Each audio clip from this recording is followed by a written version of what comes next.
There seems to be a heck of a lot going on in KwaZulu-Natal right now. We have the, furore over the Comrades Marathon. We have Chris Pappas fighting with the Pietermaritzburg municipality. His municipality is Mgeni. And once upon a time, the biggest industrial company in the province, Tongaat Hulett, is back in the news. The big fight going on there as well. Now, our man on the Tongaat Hulett story for some years now has been Dave Woolam. Dave, good to be talking with you. Just so I can introduce you, you live in KZN. You have been a shareholder activist on Tongaat Hulett. You went to the board of Tongaat Hulett and told them long before the trouble started what they needed to look out for. They rejected you. They kicked you out. You are a chartered accountant. You used to be the financial director of a major bank. So you kind of know your way around the numbers. We've been bombarded from both sides now on people who want to buy Tongaat Hulett. Some apparently trying to get it on the cheap. Others claiming that the shareholders are stupid because they're going to lose everything.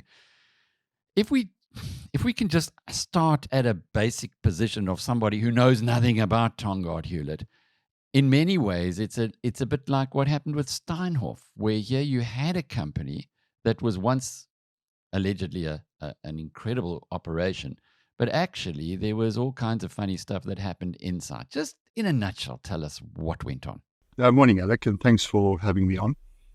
I think I'll try not to take too much time on the intro, but one has to go back, probably even 7 or 8 years when the company had diversified into property.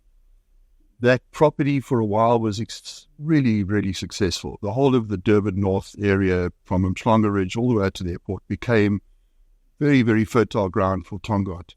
But that started to slow up, and the kind of, I guess, golden egg that was laying the goose that was laying the golden egg stopped laying, and the company that had been reporting very, very good earnings suddenly found itself short, and so they made up numbers in simple terms. This wasn't a complex fraud. There was actually no real fraud of like expropriation of money or extracting money. It was falsifying numbers, making the numbers look better than they were.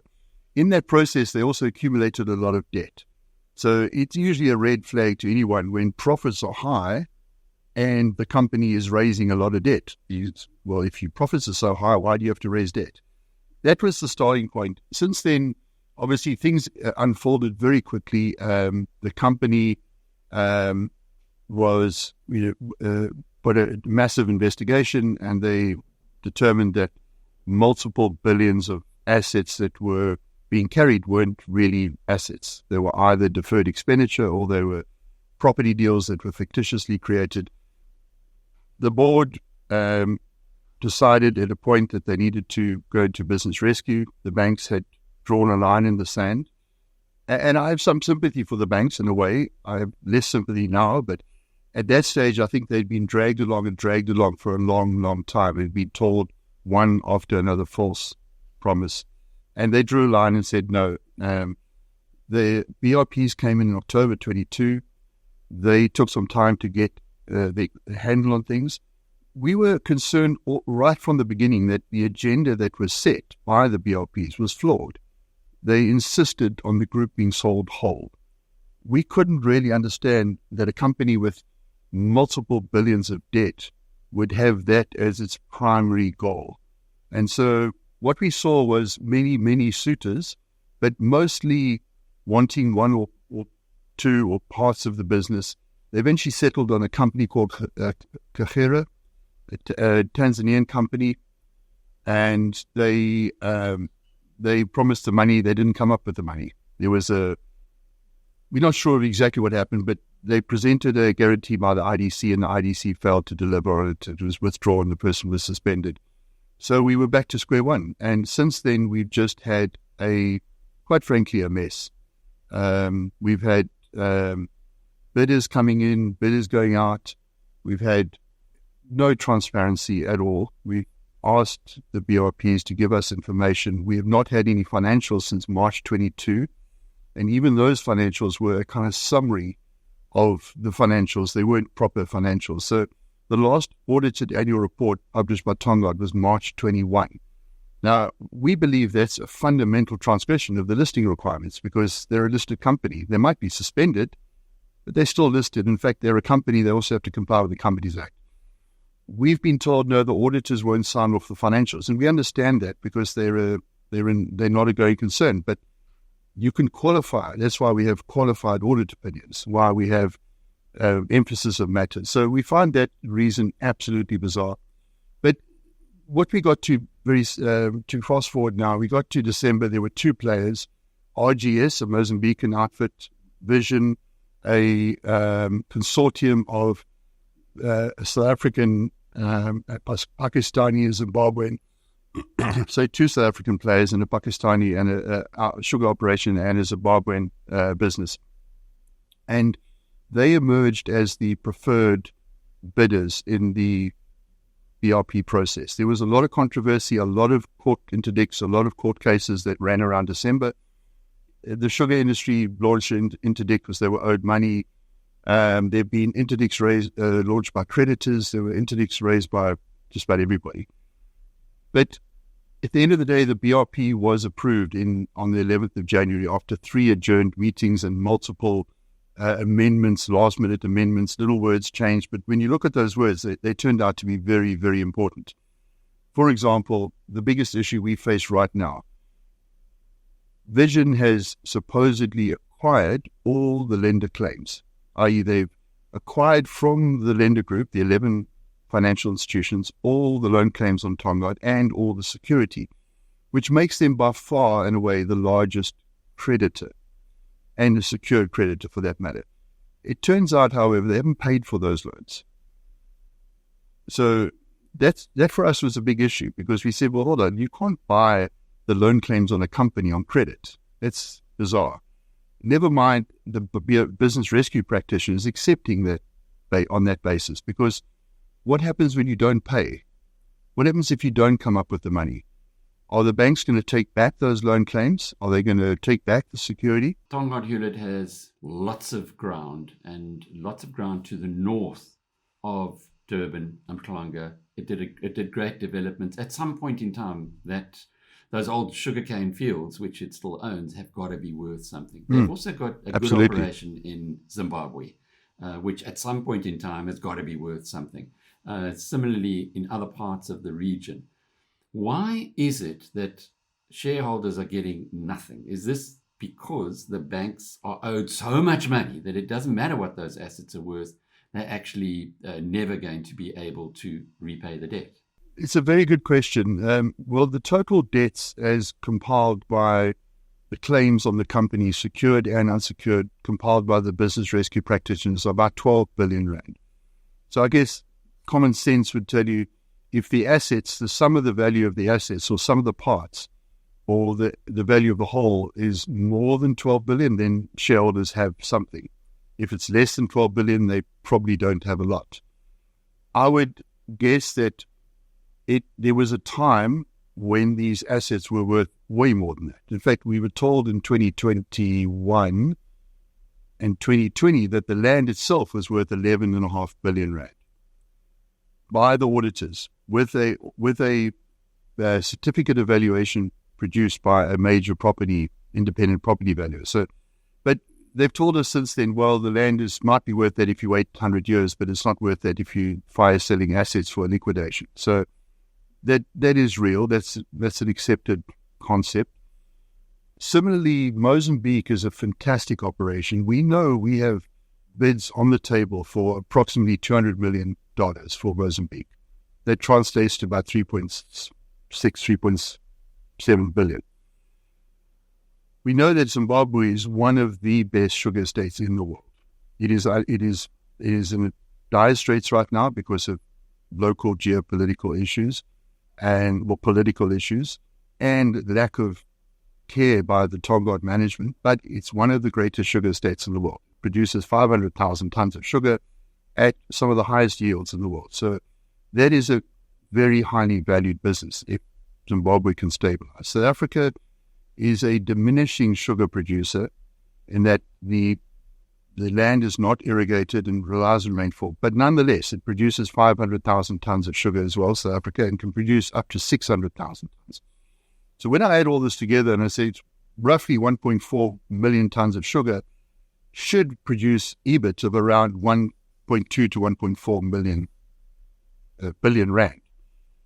That is a business that if you put even a conservative multiple on is not worth nothing. But what's happened is the debt has accumulated interest for 5 years. And I don't know whether they were trying to scare shareholders in the circular, but they put a table that showed if we delay the conversion of debt to equity month by month, what the debt would grow to. Well, a simple mathematical calculation will tell you what the implied interest rate is. Just simple math. Works out at 19.6%. So those are the interest rates that are now being charged on these loans because they are in default. Now, I don't think there's a fintech or a startup, tech company in the world that can pay 19.6% interest rates and survive. It just doesn't work. That makes your whack absolutely enormous. So they're stuck between a rock and a hard place. I estimate that of the 8.5 billion owed to the banks, around 4 billion of it is just interest accumulated in the last 3.5 years. So, the problem just never goes away. So until you grasp the nettle or until someone takes a haircut somewhere. What is likely to happen from here, Dave? You know the inside story. You know the people who are involved here. Are the Mozambicans going to be able to come up with a deal? Will the banks see that there needs to be some kind of a conclusion here? Or indeed, will Gumede and Vision be successful? So, Alec, I think our greatest concern, and when I use the word our, there's a group of shareholders that have around 18 to 20% of the shares that have kind of collaborated. We've stayed very involved just because we really have a passion for Tongaat, the business, and its people. And I can't emphasize that enough. It's not about the money. We have said all along, if a solution can be put on the table that is great for the company, we don't mind, in fact, we accept that we can't have our cake and eat it. If shareholders could come up with the money, well, that would have been done a long time ago.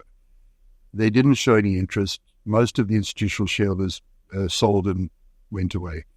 So we have 3 big shareholders at the moment. The PRC, Artemis, which is one of our group of shareholders. It's a property company from KZN, and the Rutlands that still have something in the order of 15%.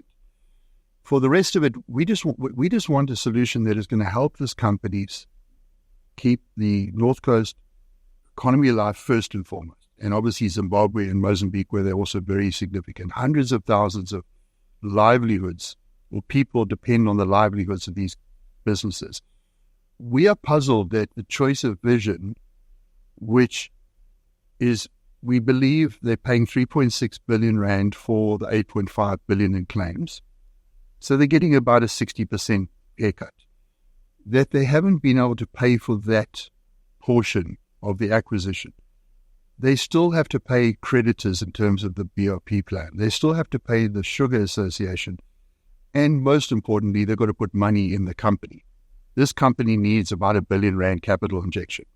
All the circular and the voting and everything that took place in the last little while was about pieces of paper being swapped around, scratching out the lender group and putting in Vision, issuing 4.9 billion shares and scratching out some of the loan claims, 5 billion of them. But that doesn't change the economics of the company 1 cent. And we are just concerned that we're jumping out of the frying pan into the fire with a weak shareholder who doesn't have, and is opportunistically doing this deal, but doesn't have the strength, financial strength to see it through, which means it's most likely then we'll start seeing assets being sold, breakup of the company, radical cost cutting. And we just don't, we think after 5 years, if this is all we can come up with, it's a tragedy.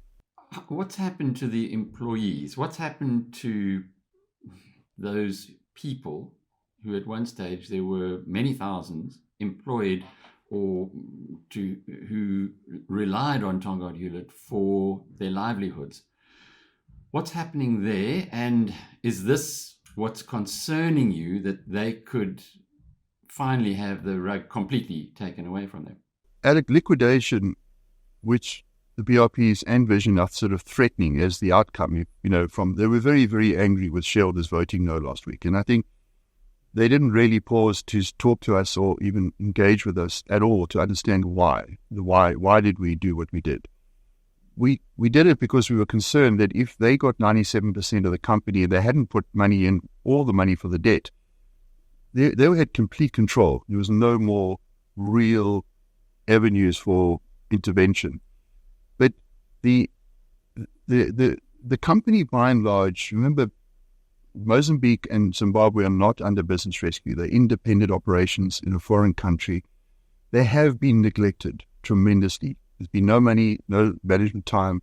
They've been neglected and are suffering from lack of any management oversight. But South Africa has continued to operate. The property business is all but liquidated. It's closed down. That doesn't mean the land, all that land from Umhlanga Ridge all the way up to the airport is covered in sugarcane fields. That is available for development one day, but it's all still in Tongaat Sugar. The Tongaat Sugar business, the employees have largely been kept. The suppliers are being paid right now. The farmers are being paid, but there's about 1 point something billion owed to the creditors, your trade creditors, your engineering firms, transport companies, electricians, builders, and at about 500 million owed to the sugar industry under the Sugar Act, which is a redistribution payment at the end of each season. So of that, about half of it's owed to the millers, the other millers, RCL and Ilova, and half of it's owed to the farmers.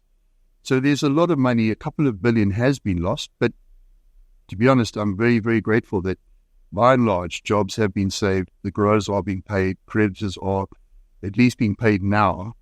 Their pre-business rescue debts have been frozen. So what's going to happen next? Well, I've maintained all along that this is a balance sheet debt problem, not a business problem. The businesses are actually really good businesses. They were neglected through lack of capex, but we've seen some improvements in the last little while. The sugar business at SA, we understand, generated about 500 million of free cash flow this year, so that's good. We know that because the IDC facility dropped down quite dramatically. Zimbabwe is a great business, but very neglected and very caught up in politics, and Mozambique is a fantastic business. So these businesses, and the land business is, I think KZN is stalled for now, but the inevitable pendulum will swing back and there will be a demand for land. So these are great businesses, but when you've got such an overhang of debt, you can never dig yourself out of the hole. So what we need is the businesses to be freed from the shackles of this debt. The reality for the banks is they're not going to get back any more money. We're puzzled that one bidder has bid for Mozambique, just Mozambique, for roughly what Vision is paying for the whole group. We don't really understand the economic logic of that, why you would be so obsessed to keep it all together when one piece of it. We also understand that a $100 million bid was made for Zimbabwe. So that's 5.4 billion, a hell of a lot more than the 3.6 billion being offered by Vision, or we understand, allegedly the payment to the banks. And they really are paying a paltry amount of 75 million to the creditors, about 5-6 cents in the rand. So it just seems like a very poor deal, and we don't know why. And always, in the absence of a logical answer, I have to start asking questions as to, well, surely if the logical answer is X and you're not doing X, why? And we don't get any answers. It's just lack of transparency completely. Just trying to put it in terms that everyone would understand. That movie Wall Street, if you recall, with Michael Douglas, a real classic about business, was all about an asset strip. So an opportunist would see that here was a business that had great assets, go in there, buy it for a song, and then break it up and make a fortune. Are there parallels? Alec, I think it would be sensationalist, and I'm really trying to avoid getting into the gutter press. And we've had a lot of gutter press in the last while. There's some absolutely truly bizarre articles being published. So I'm going to say no to that. I don't think that's the case. I think the banks have got themselves so far down a road that they're finding it very hard to think about a reverse gear or changing tracks. I think Vision came in with a vision, excuse the pun. They thought, I believe, that the PIC would participate. And I believe the PIC is not participating. So I say believe because I don't know, but I'm well informed. And I think what happened is that their funding disappeared. Now they're scrambling to get funding. And this is the case of everybody scrambling and running out of time. We've seen it with Edcon, we've seen it with ERH, and we've seen it with Break now more recently, and Steinhoff obviously similarly. The problem is the debt just keeps building and nobody seems to be able to grab the nettle and do something bold. And in the meantime, the business rescue practitioners presumably are getting paid. So they have not a great incentive to wrap things up. They should. And I don't want to get into playing the man. We are disappointed that the lack of transparency by the BRPs and just the strange decisioning has led us here. We've offered our help so many times. There are a lot of, as Warren Buffett calls, the helpers. You remember from his letter many years ago. There are a lot of helpers. And the super helpers, and there are a lot of helpers in this. We have had more law firms, advisory firms than you could fill a page with them all. And no doubt they're being paid, and I guess I have no problem with that, but deliver some success. At the moment, we're seeing no success at all, quite frankly. So we've got parasitic, if you want to be pretty brutal about it, parasites who are enjoying the fruits. They're getting paid anyway, on the one hand. Then you've got the banks who are fooling themselves by adding capitalizing interest, which they're not ever going to receive. But I guess their disincentive is if they write that off, they've got to take a big hit against their profits. And their shareholders won't be too happy about that. And because everyone is kicking the can down the road, for good reason if you're a professional or a super helper, and for also a good reason if you happen to be a bank, it's just getting into a bigger and bigger problem. So my question really is, what's going to break the logjam? What is going to end all of this? Well, we have reached out and we will continue to reach out to the banks first and foremost because they hold the key. They hold the primary rights. We understand the banks, in a way, wanted someone else to come in and deal with all the commercial reality that is involved in something like this rather than themselves. They're lenders. They don't really want to be owners. And they don't want to be having to make hard decisions that are politically difficult in 3 countries that are very, very complex politics right now. So I guess for them it was very convenient to have somebody who could take that away from them. But we urge the banks to listen to all the stakeholders, to listen to those that have got an interest in trying to save this company and all the people, the long history of the company, and to try and figure out a solution that is going to actually be, there's no win-win. I think the idea of a win-win just doesn't exist anymore, but there's a least bad outcome. And if the least bad outcome protects jobs, sustains the businesses, gives them space to rebuild themselves, then that's as close to a win as I could hope for, and I'd be excited. I just don't see that happening right now. It's just too many lawyers and court cases happening. Just to close off with, as far as Steinhoff is concerned, the banks had to take a hit there, and they did. Has any bank written off anything yet on Tongaat? Well, I think as a ex-CFO of a bank, they would have provided for this heavily already. The IFRS rules say you've got to provide, regardless of what you might get back, you have to provide according to probability-based outcome. So I suspect if the purchase price is 3.6, they're probably holding it at way less than that because provisions are normally conservative. Obviously, they're really interested in the cash. They want to get some cash out of this and be done with it. And they have all these intensive care units that look after these problem accounts, and they're trying to maximize cash. I think they're heavily provided. They're not going to suffer a loss in accounting terms. They're going to suffer an economic loss when they finally have to give up the ghost. But I think, I think that's already happened. I don't think anyone's fooling themselves about that. But what really is, I think, important right now is I think there's some moral hazard risk in this, and I suspect the banks don't want to really be holding that. And I have some sympathy with that. It's not their business. A Gordian knot indeed. Dave Woolam, who is a shareholder activist and he's been following the Tongaat story very closely.